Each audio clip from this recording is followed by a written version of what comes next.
Hi everyone, Rachel here. Welcome to this brand new episode of the Ditch the Diet podcast.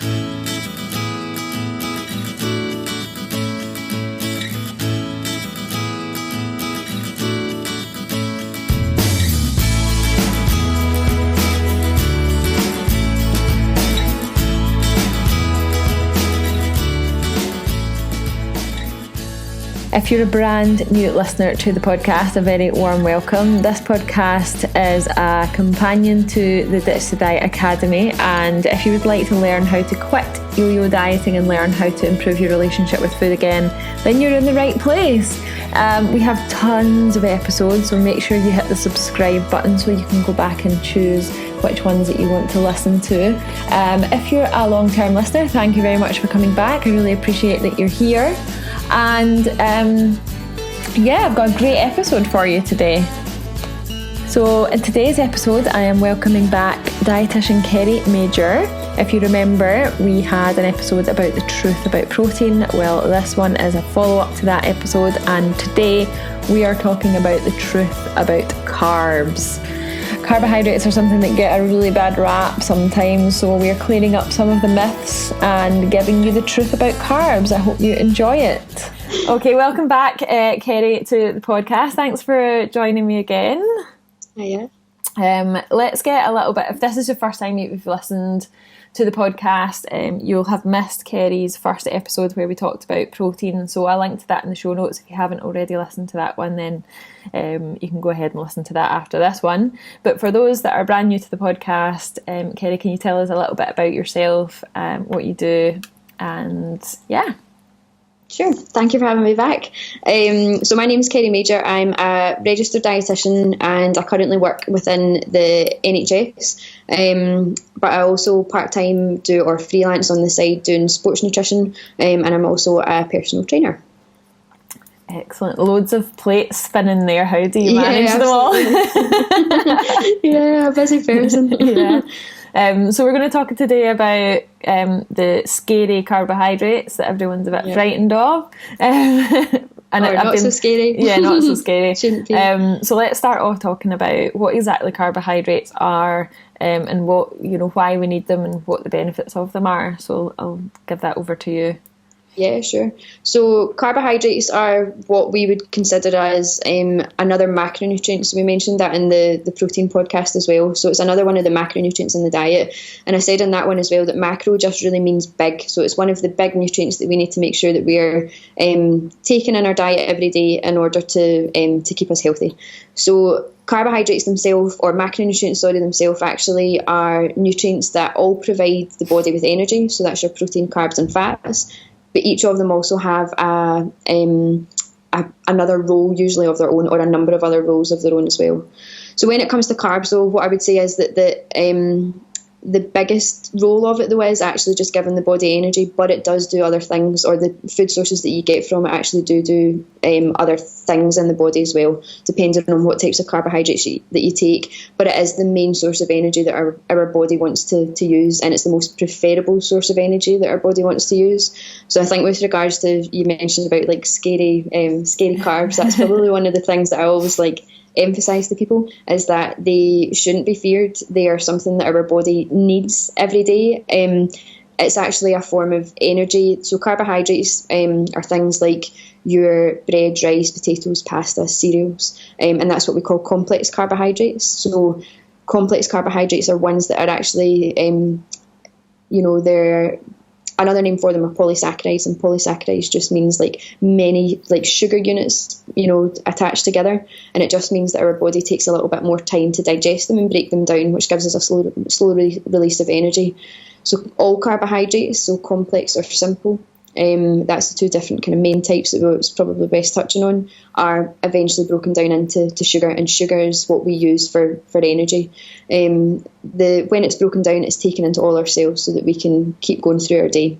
So with regards to complex carbohydrates, like I said, it's got a slightly more complex makeup, that it takes our body quite a wee bit of time to break it down, which is a good thing, and gives us a slow release of energy throughout the day. So complex carbohydrates, things like your whole grain bread, whole grain rice, potatoes, pasta, things like that can be something that's really good to include at your main meal times. So it'll hopefully give you a slow release of energy until your next meal time is there. Simple carbohydrates tend to be things like your sugary foods. So it tends to be things like chocolate, biscuits, sweets, things like that. But you also get it in what I would say is like fruit and milk as well. So it's not that they're they're actually obviously a really kind of nourishing food as well to have. They also provide other nutrients at the same time, so vitamins and minerals, calcium, things like that. So it's just making sure that you remember that they aren't digested in the same way as complex carbohydrates. They're digested a little bit quicker, so will give you a quicker release of energy. So it's timing, if you're having things like that, it's thinking, look, how is this going to affect my energy levels? Do I need something like that just now? And just remembering that if you're getting something that or taking something that's going to give you a quick release of energy, it's probably not going to be a food that keeps you going for a longer period of time.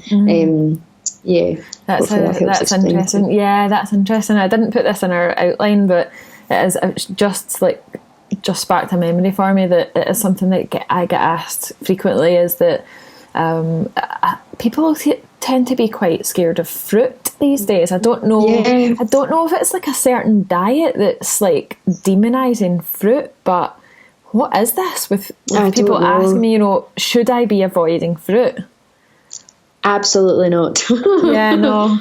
Like you said, we just have to be aware of the energy release of it and when it's appropriate to have in our diet. But the umbrella answer to that question is no.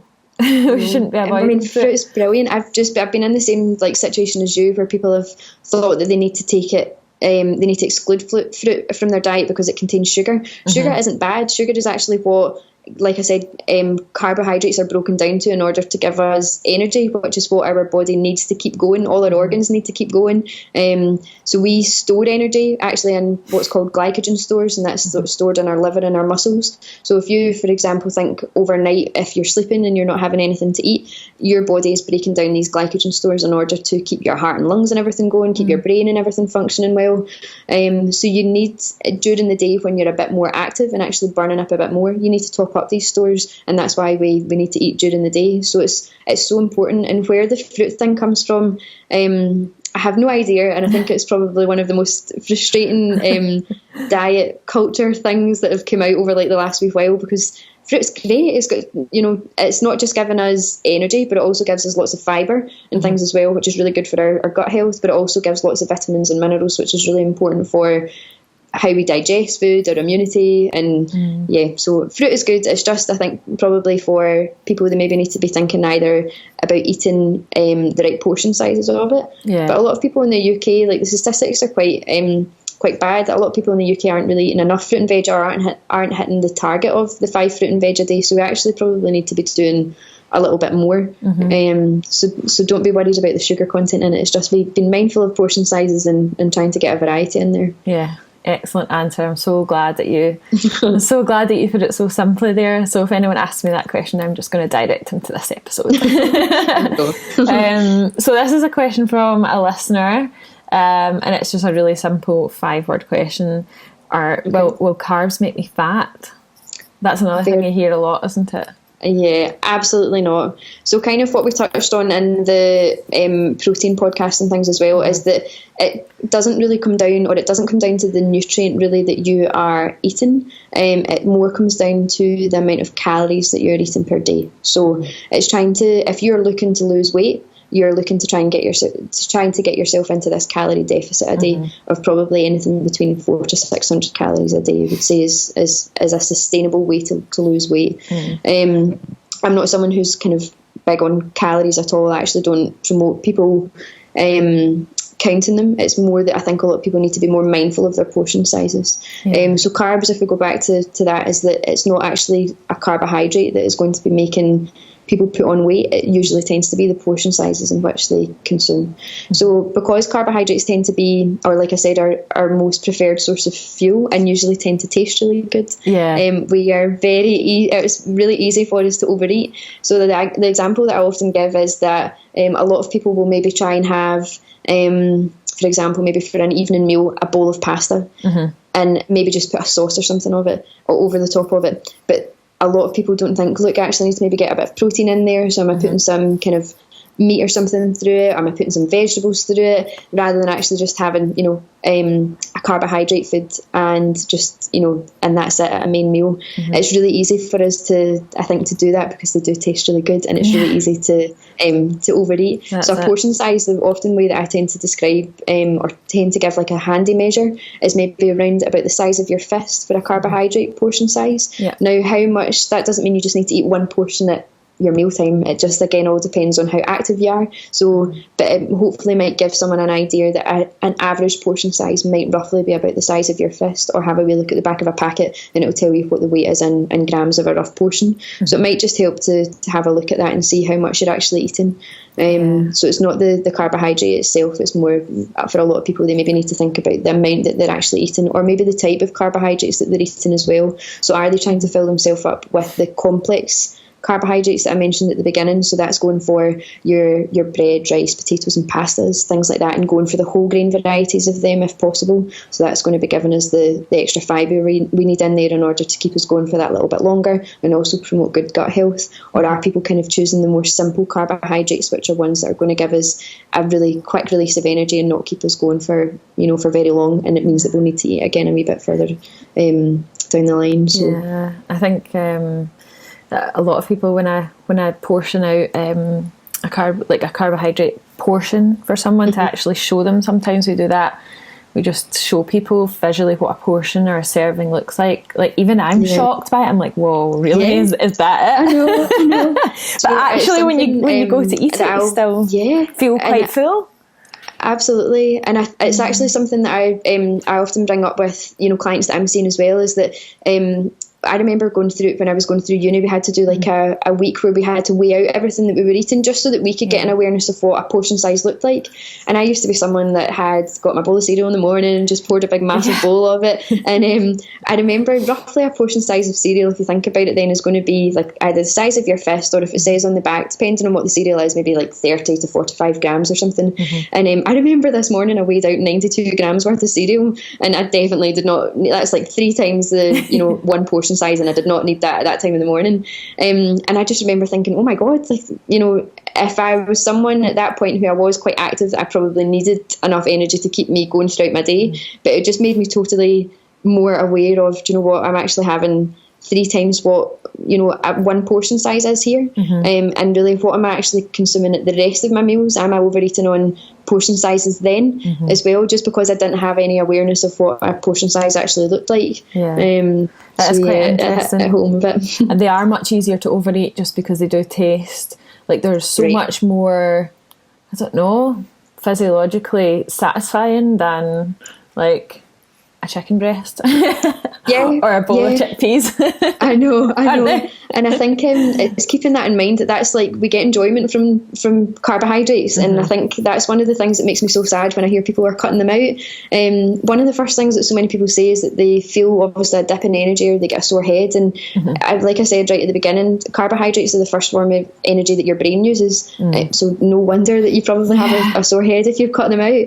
And I think it's just thinking that our body enjoys them, but it's just making sure that we know what's actually enjoyment, or when is it just that we're actually kind of overeating on them. We need to remember to try and get enjoyment from the food that we're eating as well. Absolutely. And is there like a certain time of the day that we should cut off, that we should have like a cut off for eating carbs? Like, should we stop consuming carbs like after 6 o'clock at night if we want to lose weight? Definitely not. Thank goodness for another common myth busting question that I think seems to come up quite a lot.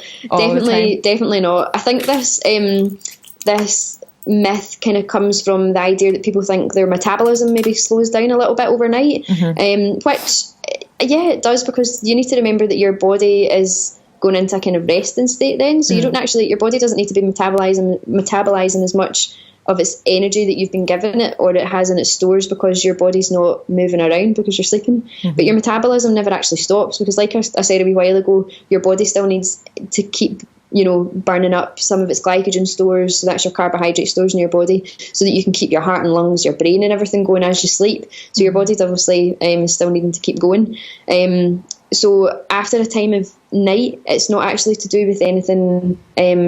I think that's actually where it comes from. And I think people just need to think it's not actually anything to do with that you're going to store, any fat from that. It's just that your metabolism slows down. It never actually stops. So from a certain time of night, a lot of people, I think it's like 6 o'clock or like 9 o'clock tends to be like the times that you often hear. You're not going to just automatically store fat from like, 5:59 and 6:01. That's just it's not the case. I know, and I think that's what we sometimes I remind people of is that the body doesn't work like that. And again, it comes down to how many calories are you actually eating a day. And what I think sometimes people that do tend to stop eating carbohydrates at that time of night are actually probably only losing weight because they are putting themselves in a calorie deficit again, because they're probably not eating snacks that they would tend to have as the evening goes on. So a supper snack, or if they're sitting watching the TV and trying to have stuff, then it's they're probably losing weight with just cutting them out. Nothing to do with actually having carbohydrates at a late time of night. And the last question, are white carbs bad for me? So you spoke about whole grains and brown varieties being like the better option to keep you fuller for longer and things, and you've got the added bonus of fibre in there as well. But are white carbs actually bad for you? Should we be avoiding them altogether? No, and that's probably one of the things that I'm really keen to get people away from thinking that foods are good and foods are bad. No foods are inherently good or bad at all, and I think that's something that we really need to keep in mind. I would say that there's just additional health benefits of taking foods that are going to be higher in whole grains. And the kind of main reason for that is that it's going to be providing you with more fibre. So for that reason as well, you also tend to have a slower release of energy. So if we use the typical example of white bread and brown bread or whole grain bread, you will get a much slower release of energy from whole grain bread than you will with white, because your body isn't having to do just as much work to break that piece of white bread down, because it's been refined a little bit more. With regards to the whole grain bread, like I said there, it's going to keep you going for longer, but you're going to get this additional fibre, which again, if we were just talking about the UK, the majority of us aren't really eating enough fibre every day anyway. The target's roughly about 30 grams. I think the statistics are coming out that most folk are only eating about 18. So we are really having to kind of get this up a little bit. One, for promoting good gut health, so keeping our gut microbiome really healthy as well, which is good for immunity and good bowel functions and things. And that's something that's a really good way to try and top up our fibre stores or our fibre intake, if we can. So yeah, it's not that they're bad. It's just that there's probably another alternative that will provide other benefits for you. Yeah, brilliant. Thank you so much for that enlightening chat about carbs. It's just left me feeling like I could just sink my teeth into a big bit of toast with butter on Absolutely. Sounds good. Toast and jam. Thank you very much. Yeah. So for those that are listening that want to find out more about what you do, where's the best place for them to go and find out more?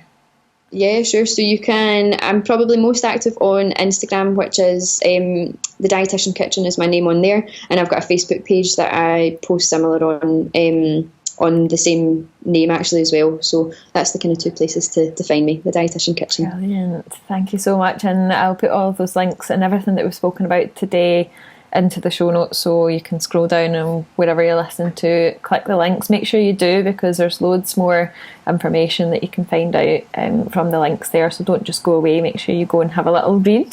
And thank you for joining us, and we'll see you in the next episode where we're going to be talking about fat. Brilliant. Thanks for having me.